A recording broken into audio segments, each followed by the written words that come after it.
I know there's an old saying, pride cometh before the fall, but oh, there couldn't be too much wrong with taking an early victory lap ahead of the midterms, now is there? Well, we can at least take a look at some of the polls that are out there.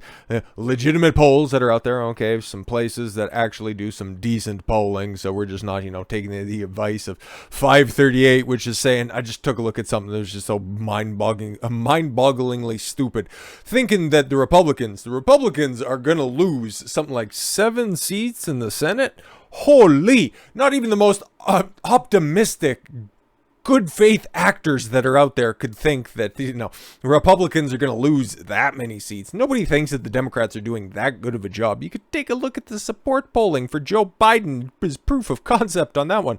Nobody likes the Democrats. Everybody is jumping off that fucking ship, okay?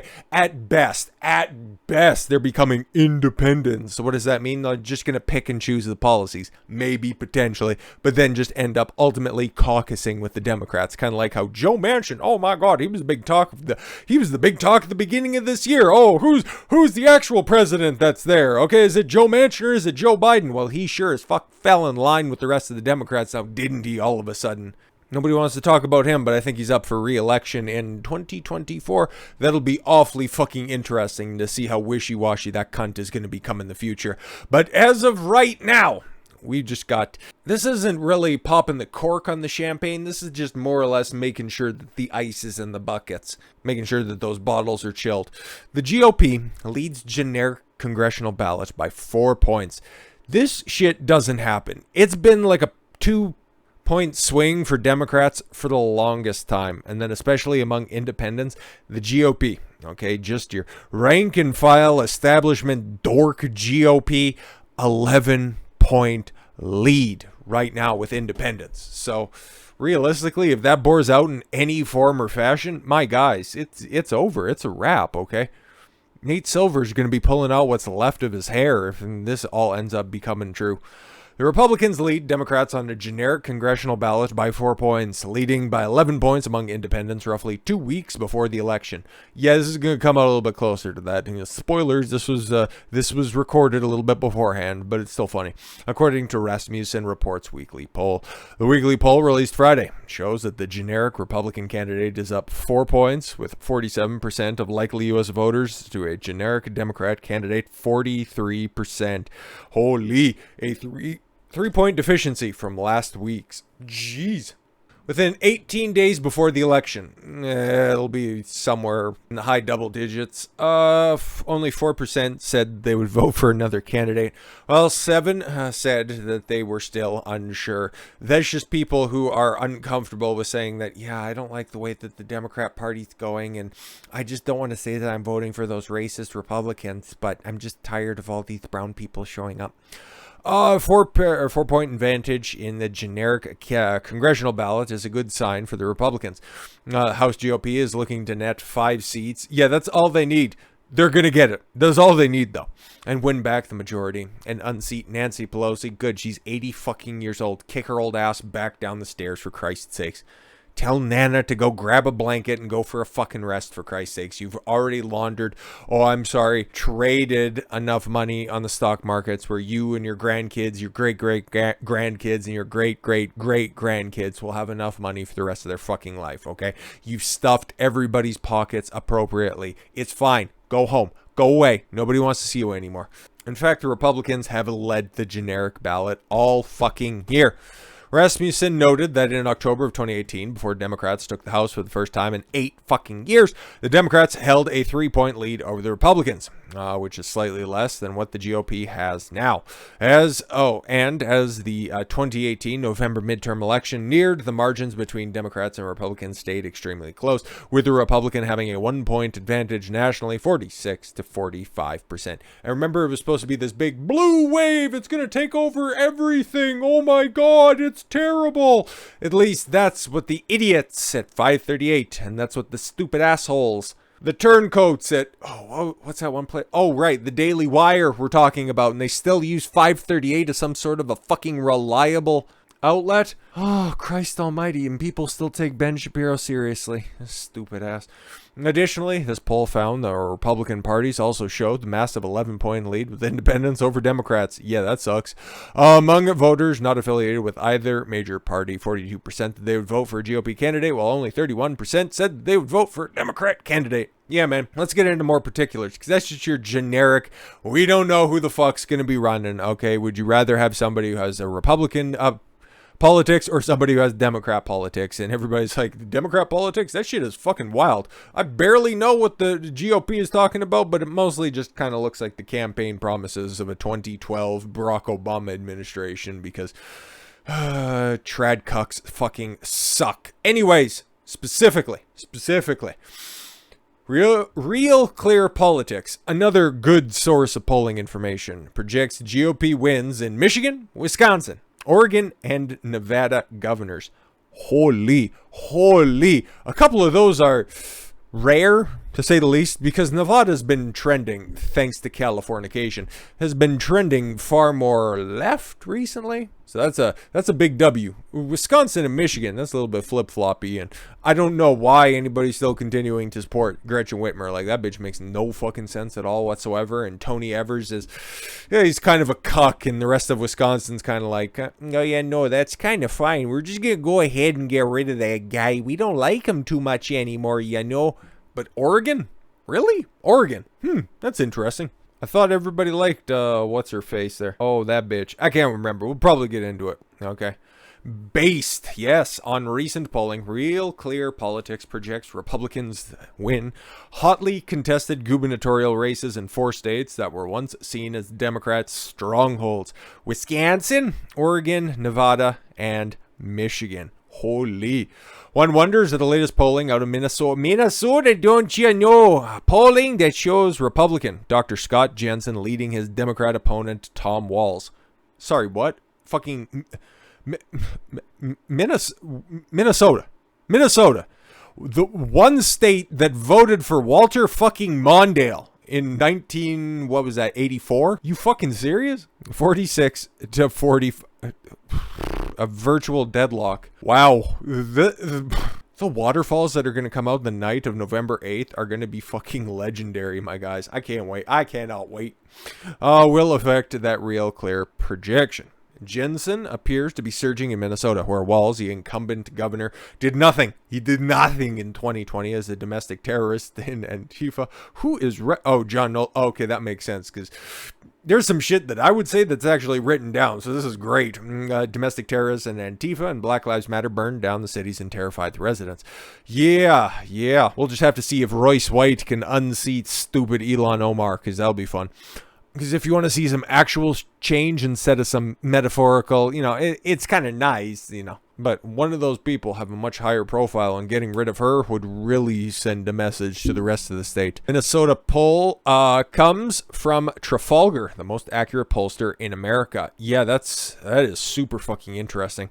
Momentum matters when we are less than 3 weeks away from Election Day. Yeah, but eventually, when it all is said and done, most of these polls just end up just coming and converging on towards the middle. What you want to be looking for is momentum shifts, okay? Because some of the polls that are going to be out there, we've seen this play out time and time again, okay? Democrats were supposed to dog walk Trump in 2016. What happened? Oopsie daisy, what happened? Why were we so far off? And then even still, outside of the big one, but in 2020, there were a lot of close races. I remember Susan Collins was supposed to lose to her opponent, which probably wouldn't have been that bad, all things considered. But no, she ended up pulling out fairly comfortably in Maine. All you need to do, if you just want to be able to read the polls, okay? You don't really need to look at what the numbers are. You just need to take a look at trends, okay? See who's going up, see who's going down. Then you'll have a better interpretation of what things will ultimately shake out on Election Day. As long as it's an election day and not an election week or election month. Anyways, in part, Real Clear is basing its projections with an eye on how poorly most pollsters underestimate GOP turnouts in the last few election cycles. In Nevada, in the RCP poll of polls, Republican Joe Lombardo beats a Democrat Steve Sisolak 46 to 44. 4. All right. Nearly 2-point advantage because polling in Nevada has been pretty accurate. No major adjustments are necessary to call this one. RCP poll of polls show Wisconsin governor's race at a tie.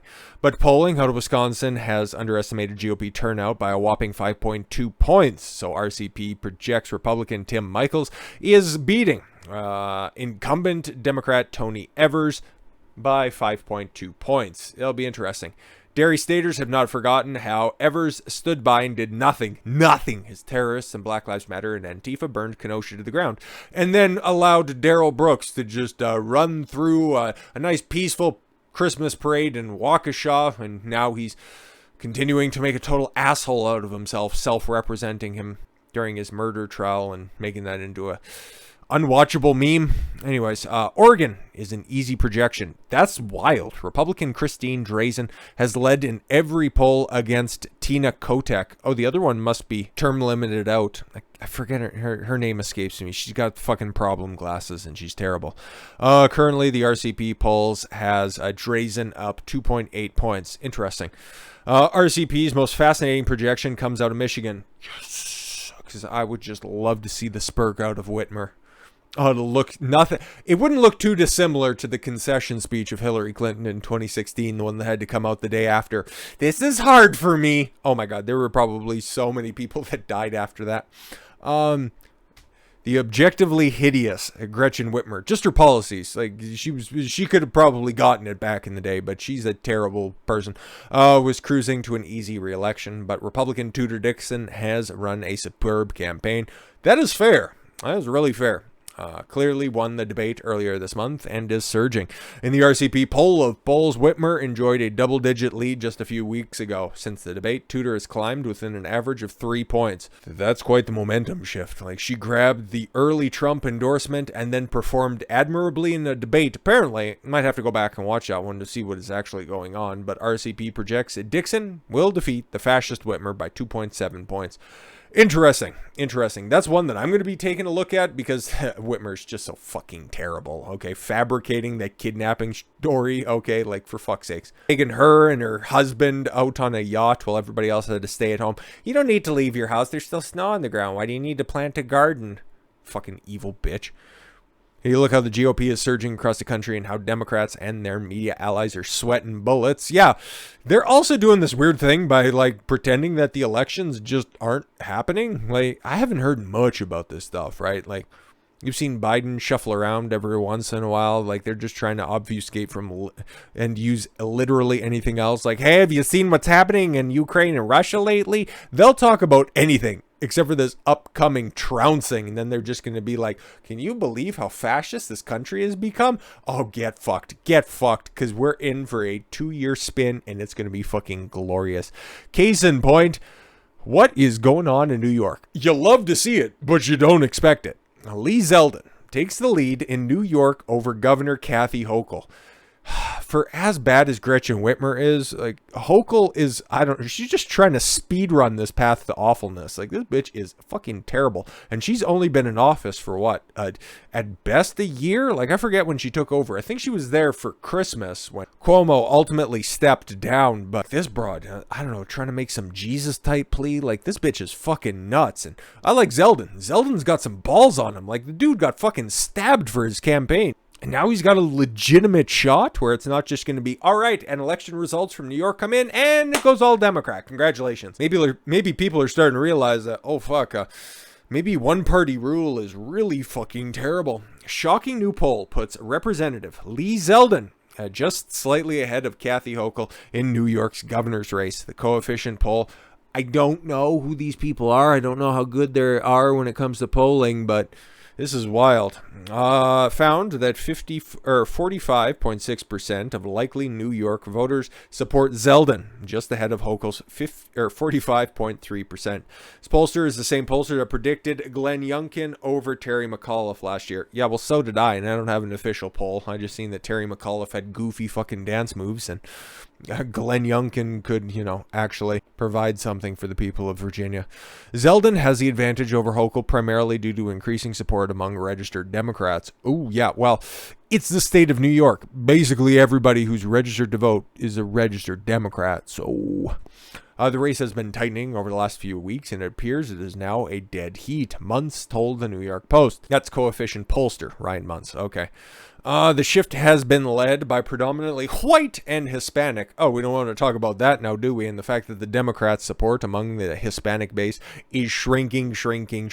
Registered Democrats defecting to support Zeldin, the Republican candidate. Additionally, the poll found that Zeldin has higher favorability rating than Hochul. Brother, I can't think of anybody who has a less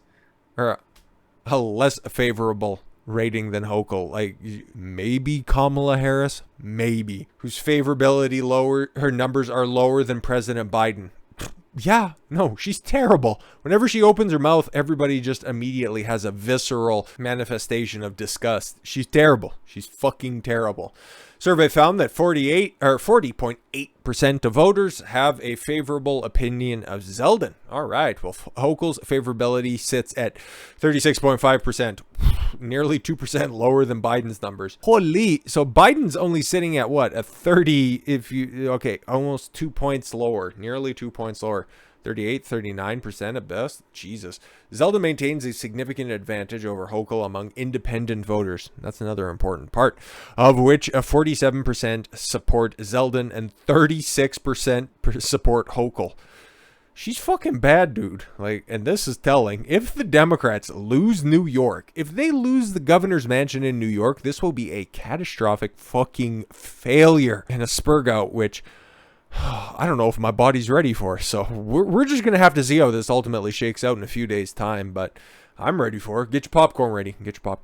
So with all of that said, thank you all very much for the gift of your time. I've been Don Consuelo. I want you to follow your gut and get after it. Take care, everyone.